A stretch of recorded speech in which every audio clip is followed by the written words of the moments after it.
this factor of square root 2 is a matter of choice. I can take it, I can leave it, okay? But accordingly, then the whatever metric tensor you have here, you have to construct the corresponding metric tensor there, okay? So here, if I like, I can take divided by square root 2. If I like, I can work without that, okay? So, but I will take accordingly into account. So, this is tau plus minus sigma. This is I'm calling as tau. This I'm calling as sigma.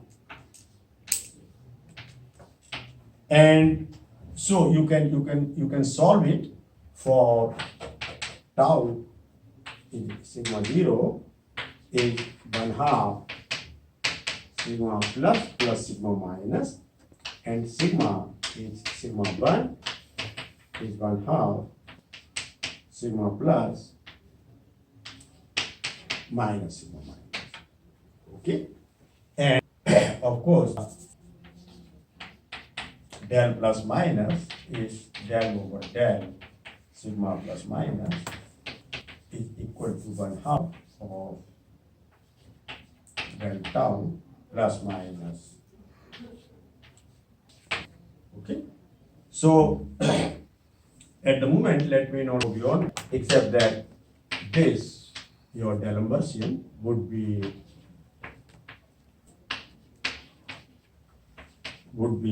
your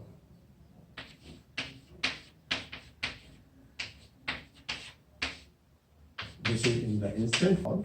This would be minus 4 del plus minus in the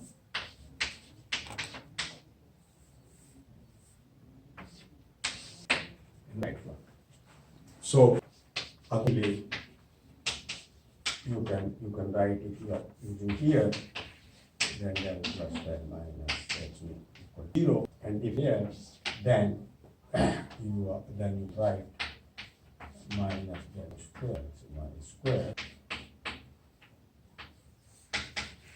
So that is the standard Klein-Gordon equation, massless Klein-Gordon equation, except that you replace phi by x mu, right? So that's just the Klein-Gordon equation, famous Klein-Gordon equation in 2 dimensions, where you replace phi by x mu.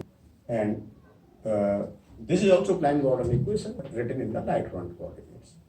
Okay, 2-dimensional Klein-Gordon equation for massless fields, phi replaced by x mu, right?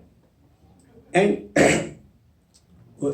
all this was necessary to mention because eventually I would like to consider the solutions x mu of these field equations, and then I would like to decompose x mu as a sum of the left moving and right moving waves.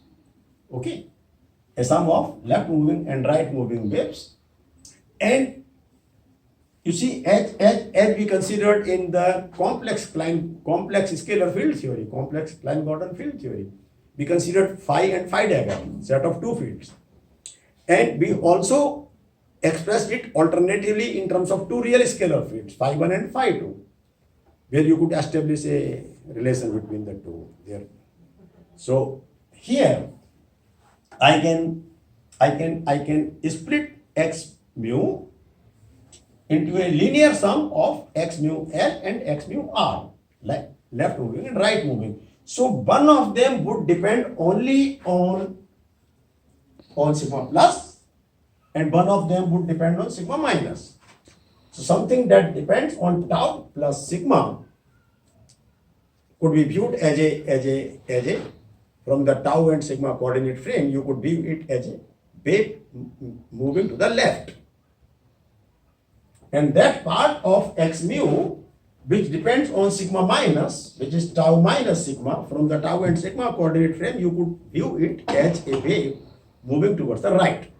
Okay, so you could split this into a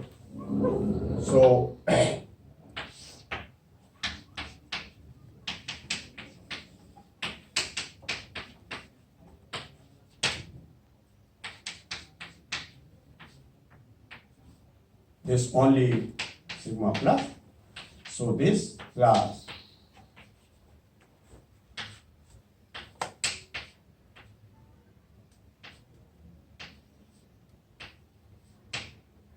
and this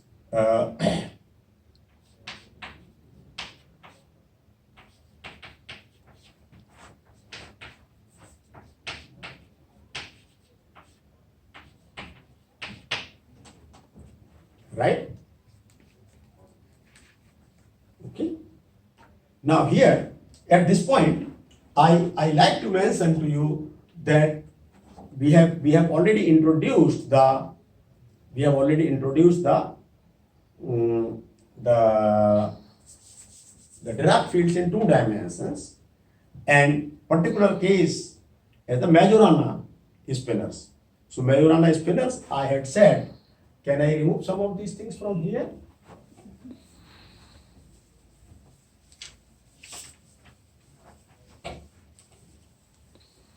You see what we do in superstring theory. This is the action S, which is S polyacute action. This is, let us say, the bosonic part, which is given here. Okay, and we add a fermionic part as F to it, which would be minus T by 2 d2 sigma times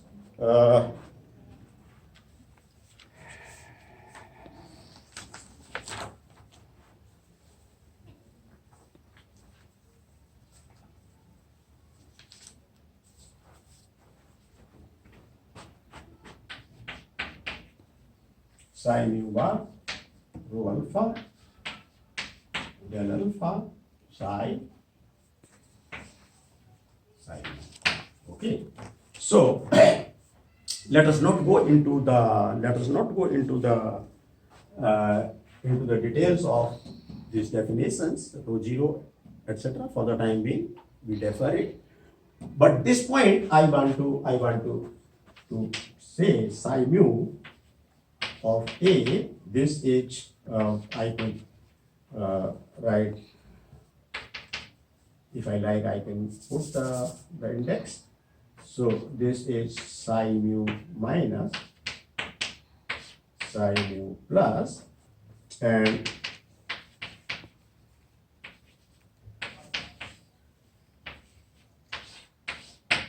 so one of them, you see, in general, psi mu would depend on sigma alpha, like my field x mu, and this would depend on tau and sigma, but I could also write it as psi mu.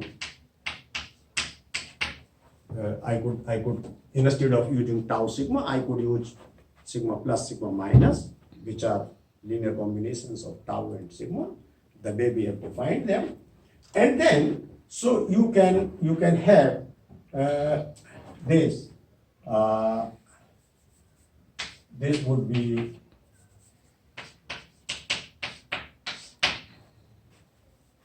right. So what I mean is that the way I can split my x mu, which happens to be a solution of the field equation obtained from the polyacute action for the bosonic string. I get some equation